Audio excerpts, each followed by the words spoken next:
Hello, dear friends. I'm delighted to greet you and share with you a new topic: closure of cycles. Let's break down why they are important, what a closure of a cycle implies, and what steps to take to carry it out. I will provide you with a summary of the necessary process to close a cycle and all the benefits it entails. Let's start by discussing what a cycle is in itself. A cycle refers to a sequence of events, activities, or processes that repeat in a specific order. Just as the earth has seasons, where we observe the growth, development, and decline of nature, spring, summer, fall, winter, all daily activities also follow cyclical patterns. For example, in our work lives, we enter a job, experience different stages in a job, and eventually may decide to leave it or be let go. Similarly, personal relationships, whether romantic or friendship, also have their cycles. They begin, evolve, and sometimes come to an end. The importance of closing these cycles lies in the fact that, by not doing so, we accumulate energetic information in our vibrational field, which can hinder our progress. Becoming aware of the need to close cycles is fundamental in our process of evolution, allowing us to move towards happiness and personal rebirth. We won't discuss all the benefits of having closures of cycles. So let's start talking about the fact that a cycle closure occurs when something comes to an end, and only remnants, memories, etc. remain from that situation. What would be the main reason why we do it? It is to come to terms. Let me give you an example. It's like having a book, and each page of that book is the story of our life. So each page does that, right? I mean, the page turns, we flip it, and we keep reading. We don't turn it and keep reading. What happens when I don't do a cycle closure? It's like the page walks but stays there halfway. It's like I can't start something else. Sometimes that's what happens to us in relationships.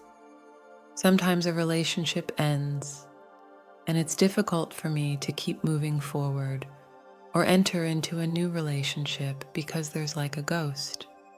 We commonly see that. No, it's not that the ghost exists, but energetically, we are anchored to a past energy. In jobs, for example, let's talk about a job. When I finish a job, I must close the cycle of that job so that new beginnings come into my life. It's like you're closing the door so that other doors open. Basically, a cycle closure is saying goodbye lovingly. It is having peace within yourself where you let go with love and detach yourself from the pain. That's basically what a cycle closure is. This cycle closure has several facets, or rather, it takes place at the end of these facets. The first thing is to learn to let go. For example, let's consider the end of a relationship. When you end a relationship, or when the relationship is no longer working, it is crucial to learn to release what no longer works. Often, one of the obstacles that prevents us from letting go is habit, a powerful force that not only does not help us, but rather limits us and prevents us from moving forward. Sometimes we have ended relationships in our lives, but habit prevents us from taking the necessary step. The main goal here is to learn to let go so that habit does not become something that anchors us where we no longer belong, especially for emotional health, as the processes have come to an end. So, crying cleanses my pain internally. Allowing myself to cry is very healing for the grieving process. Crying can sound very intense at times. If you are in the grieving process, it sounds, if you notice, that there is no mucus, but rather transparent threads of saliva that come out of the nose or mouth. This is materialized energy, letting go of the pain through crying. Many times, grief is accompanied by vomiting. When the pain is very intense, vomiting occurs because energy of sadness is being released from us. The grieving process is a process that should be allowed to be felt. For example, if I have worked for a company for 30 years and my whole life was invested in that company, the day they tell me they no longer need my services is like it can't be true.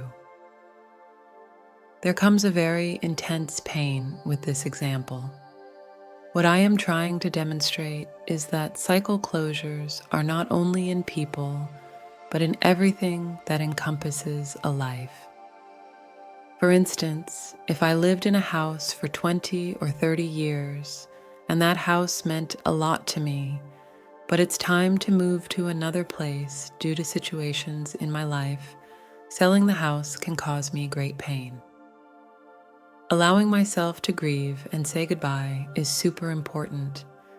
It's common to say goodbye to something. Grief is that, the farewell. So basically, this is the process that will lead you to a cycle closure, letting go.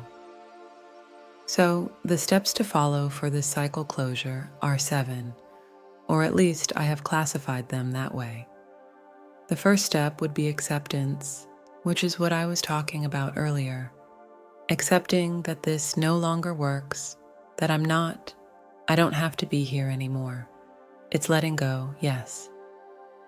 The second step is grief, allowing myself to feel the sadness and deep pain within my being, perhaps releasing it and draining it from my body. The third step is, once I have experienced grief, once a certain amount of time has passed where I allowed myself to feel, I don't know, sometimes even weeks. It depends on each person.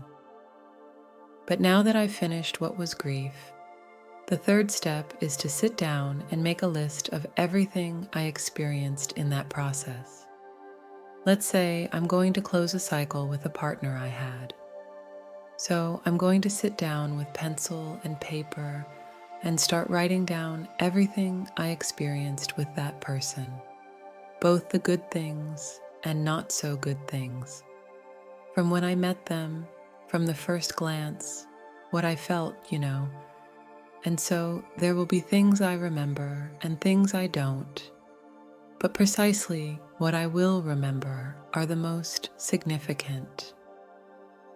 So I'll be making my list. I'll be noting all those experiences on a list, and there I will allow myself to cry again.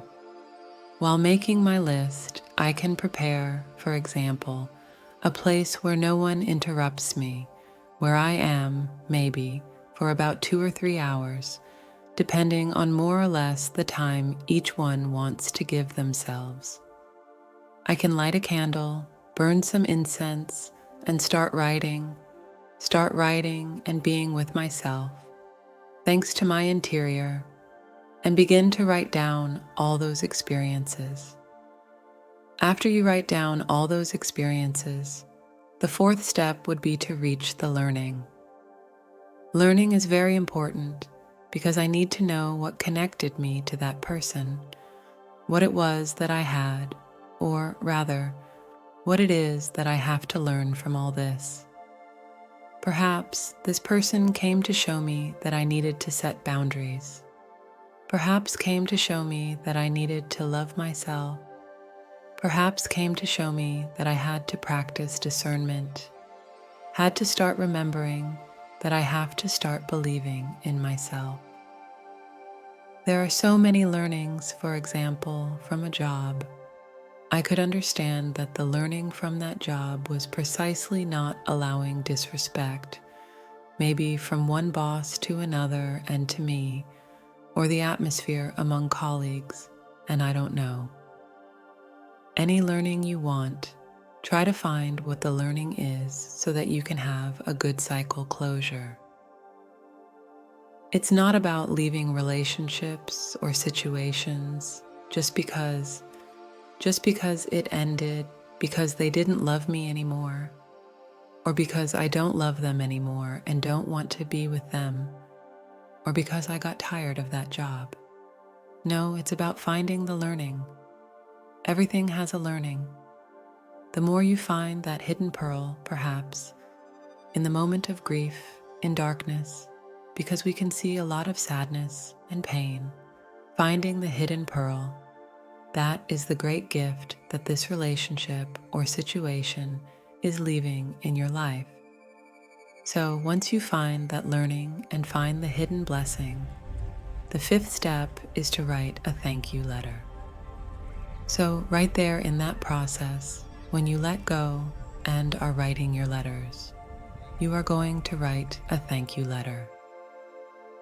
In that thank you letter, you will express what the relationship leaves you, what the anger and termination of a job leave you, or the loss of a business, or leaving a house, etc.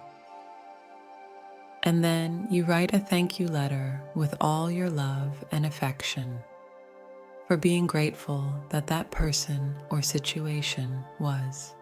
So, to have a proper cycle closure, we need to energetically let go and vibrate towards what we want to release. Therefore, doing a meditation is indispensable. You can search for cycle closure meditations on the internet, or you can check one that I have recently shared on my YouTube channel. This meditation will help you energetically release what you need to let go of. During the meditation, close your eyes and visualize everything that the meditation guides you through.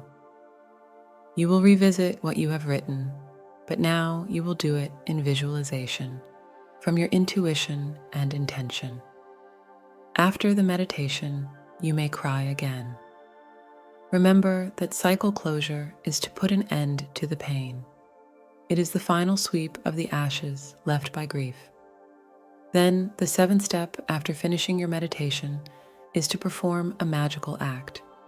It is essential to consider the 7 bodies: body, mind, and spirit. For the mind part, performing this magical act is crucial. You can create your own ritual, and here is an example. Go to your garden with an unmarked white candle.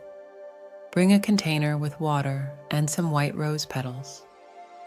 Take your letter where you wrote everything you felt, both the good and the bad, and the thank you letter. Get some incense to represent the air element. With these elements, perform a psychomagic act. Use the candle to burn the first letter, visualizing how memories go away with the fire and how it transmutes the energy. After doing this, let the ashes fall on the soil of your garden, and if you feel the need to cry, allow yourself to feel. Then, take your thank you letter and transform that energy into love. With the first letter, the pain goes away, but with the thank you letter, you feel love and gratitude for the relationship, recognizing the hidden pearl and your learning. This act will be your rebirth, a new beginning. This is where the doors will open because you are finding something good that this relationship left you. Internally, you will grow and achieve something you hadn't achieved before. With your thank you letter, let yourself feel the love and joy because you have your hidden pearl in what was darkness. Then, burn your thank you letter and say goodbye with love to what once was in your life. After that, pass the incense over the ashes, since incense transmutes and cleanses. Subsequently, pour the water with roses in the garden, thinking that all this has ended and that a new beginning is coming for you. In this way, it is as if the page of the book falls to the other side, and new opportunities and beginnings come into your life. This is the basic act of cycle closure, saying goodbye to something with all your love. When you do this, your heart begins to grow. and you become grateful for life. The more we are grateful, the more good opportunities come into our lives. If you cling to pain, you stay in low vibration. Always walk towards the light, towards gratitude, to fill your heart with abundance, love, and prosperity. When you do this, new doors automatically open. It's magical because by letting go of something, new opportunities come into your life. New jobs, new relationships, new friendships. Everything begins to unfold. So, I'm glad to share this wonderful topic of cycle closure with you. No one talks about this, at least, no one talked to me about having to close cycles. I had to learn as I became stagnant. I leave this as a gift for you to flow, and I'm delighted that you are interested in these topics, that you are in this process of wanting to learn, to start transmuting,